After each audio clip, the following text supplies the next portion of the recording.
त्वमेव माता च पिता त्वमेव बन्धुश्च सखा त्वमेव विद्यां द्रविणं त्वमेव सर्वं मम देव भक्त भक्ति भगवंत गुरु चतुर्नाम बपुए इनके पद बंधन कियो नाशत विघ्न अनेक। भक्त भक्ति भगवंत गुरु चतुर्नाम बपुए इनके पद बंधन कियो नाशत विघ्न अनेक। भक्त भक्ति भगवंत गुरु चतुर्नाम बपुए इनके पद बंधन कियो नाशत विघ्न अनेक। गुरु ब्रह्मा गुरु विष्णु गुरुदेव महेश्वर गुरु साक्षात् परम ब्रह्म तस्मै श्री गुरुवे नमः। ओम नमः भगवते वासुदेवाय। ओम श्री भगवत महापुराण की जय। ओम श्री भगवत महात्म्यः। कृष्णं नारायणं वन्दे कृष्ण वन्दे ब्रज प्रियं कृष्ण दयादपायनं वन्दे कृष्ण वन्दे पथासुतम्। अथ प्रथम अध्याय देवर्षि नारद की भक्ति से भेंट। नारद जी ने कहा, मैं सर्वोत्तम लोक समझकर पृथ्वी में आया था। यहाँ पुष्कर, प्रयाग, काशी, गदावरी, नासिक, हरिद्वार, कुरुक्षेत्र, त्रिरंग, श्रीरंग और सेतुबंध आदि कोई तीर्थों में इधर उधर विचरता रहा, किंतु मुझे कहीं भी मन को संतोष देने वाली शांति नहीं मिली। इसी समय अधर्म के छाया कली युग में सारी पृथ्वी को पीड़ित कर रखा है। अब यहाँ सत्य, तप, शौच, बाहर भीतर की पवित्रता, दया, दान आदि कुछ भी नहीं है।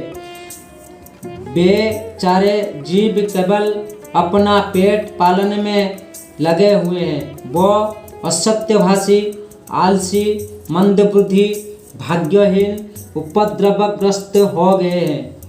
जो साधु संत कहे जाते हैं वो पूरे पाखंडी हो गए हैं। देखने में तो वो विरक्त है, किंतु स्त्री, धन आदि सभी का परिग्रह करते हैं। घर में स्त्रियां का राज्य है। साले सलाहकार बने हुए हैं।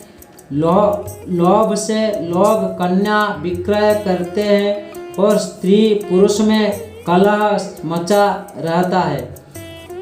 महात्माओं के आश्रम, तीर्थ और मंदिरों पर सर्वजौवन विधर्मियों का अधिकार हो गया है। उन दुष्टों ने बहुत से देवालय भी नष्ट कर दिए हैं। इसी समय यहाँ न कोई योगी है, न सिद्धि है, न ज्ञानी है और न सत्कर्म करने वाला ही है। सारे साधन इस समय कली रूप दावानल से जलकर भस्म हो गए हैं। इसी कलियुग में सभी देशवासी बाजारों में अन्न बेचने लगे हैं। ब्राह्मण लोग पैसे लेकर वेद पढ़ाते हैं और स्त्रियां वेश्यावृत्ति से निर्वाह करने लगे हैं। इसी तरह कलियुग के दोष देखता और पृथ्वी पर विचरता हुआ मैं यमुना जी के तट पर पहुंचा, जहां भगवान श्री कृष्ण की अनेक लीलाएं हो चुकी है।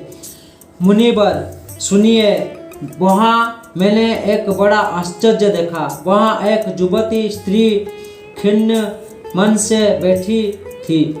उसके पास दो वृद्ध पुरुष अचेत अवस्था में पड़े जोर से सांस ले रहे थे। वह तरुणी उनकी सेवा करती हुई कभी उन्हें चेत कराने का प्रयत्न करती और कभी उनके आगे रोने लगती थी। वह अपने शरीर के रक्षक परमात्मा को दोष दिशाओं में देख रही थी। उसके चारों ओर सैकड़ों स्त्रियां उसे पंखा झोल रही थी और बार बार समझ जाती थी।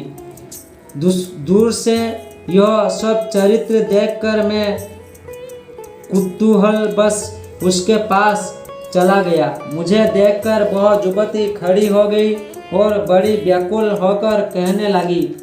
युवती ने कहा, अजी महात्मा जी, क्षण भर ठहर जाइए और मेरे चिंता को भी नष्ट कर दीजिए। आपका दर्शन तो संसार के सभी पापों को सर्वथा नष्ट कर देने वाला है।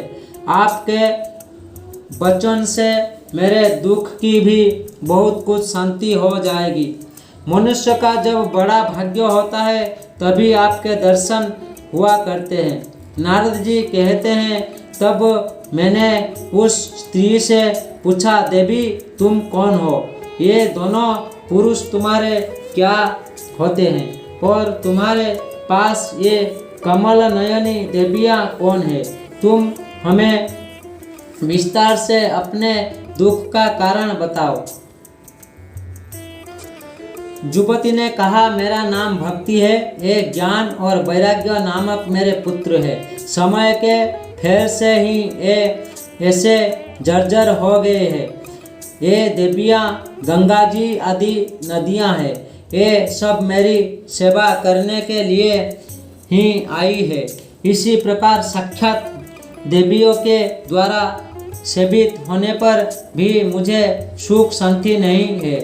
तपोधन, अब ध्यान देकर मेरा वृत्तांत सुनिए। मेरी कथा वैसे तो प्रसिद्ध है, फिर भी उससे सुनकर आप मुझे शांति प्रदान करें। मैं द्रविड़ देश में उत्पन्न हुई, कर्नाटक में बढ़ी, कहीं कहीं महाराष्ट्र में सम्मानित हुई, किंतु गुजरात में मुझको बूढ़ापने आ गया। वहाँ घोर कली युग के प्रभाव से पाखंडियों ने मुझे अंग भंग कर दिया। चिरकाल तक यह अवस्था रहने का कारण मैं अपने पुत्रों के साथ दुर्बल और निस्तेज हो गई। अब जब से मैं वृंदावन आई तब से पुनर्परम सुंदरी स्वरूपवती नवयुवती हो गई हूँ, किंतु सामने पड़े हुए ये दोनों मेरे पुत्र थके मांदे दुखी हो रहे हैं। अब मैं यह स्थान छोड़कर अन्यत्र जाना चाहती हूँ। ये दोनों बूढ़े हो गए हैं, इसी दुख से मैं दुखी हूँ। मैं तरुणी क्यों और ये दोनों मेरे पुत्र बूढ़े क्यों? हम तीनों साथ साथ रहने वाले हैं, फिर यह विपरीतता क्यों? होना तो यह चाहिए कि माता बूढ़ी हो और पुत्र तरुण। इससे मैं आश्चर्यचकित चिंता से अपनी इस अवस्था पर शोक करती रहती हूँ। आप परम बुद्धिमान एवं योग निधि है, इसका क्या कारण हो सकता है, बताइए। नारद जी ने कहा, स्वाधी, मैं अपने हृदय में ज्ञान दृष्टि से तुम्हारे संपूर्ण दुख का कारण देखता हूँ। तुम्हें विषाद नहीं करना चाहिए। श्रीहरि तुम्हारा कल्याण करेंगे। सुत जी कहते हैं, मुनिवर नारद जी ने एक क्षण में ही उसका कारण जानकर कहा। नारद जी ने कहा, देवी सावधान होकर सुनो, यह दारुण कलियुग है। इससे इस समय सदाचार, योग मार्ग और तप आदि सभी लुप्त हो गए हैं। लोग सठाहता और दुष्कर्म में लगकर अघासुर बन रहे हैं। संसार में जहाँ देखो वहीं सत्पुरुष दुख से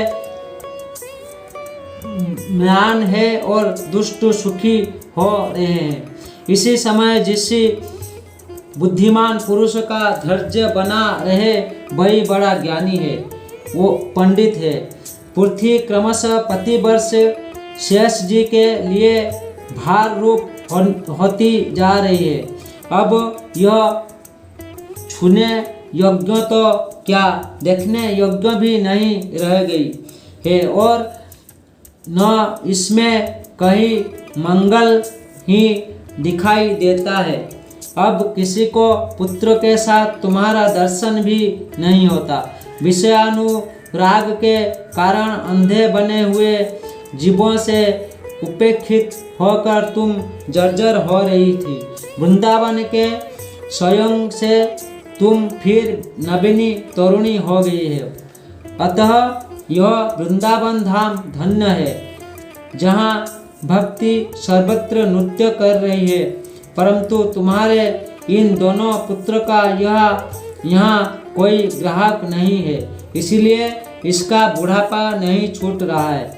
यहाँ उनको कुछ आत्मसुख भगवत स्पर्शजनित आनंद की प्राप्ति होने के कारण ये स्वतः से जान पड़ते हैं।